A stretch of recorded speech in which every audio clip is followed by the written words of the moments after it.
बिस्मिल्लाहिर्रहमानिर्रहीम। आज का हमारा सबक है अदल के बारे में। तो पहला सवाल है कि अदल का क्या मतलब है। अदल का मतलब है कि अल्लाह ने ज़रूरत के मुताबिक हर एक को नवाजा है।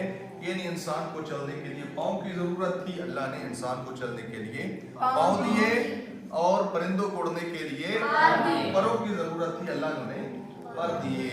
अदल का एक और मतलब है कि हर चीज को उसके मुकर्रर मकाम पे रखना। यानी जूतियों का मकाम है पाँव, अगर हम इसे अपने सर पे रखेंगे तो ये अदल नहीं बल्कि जुल्म होगा। यानी अल्लाह ने हर एक चीज को उसकी जरूरत के मुताबिक बनाया है।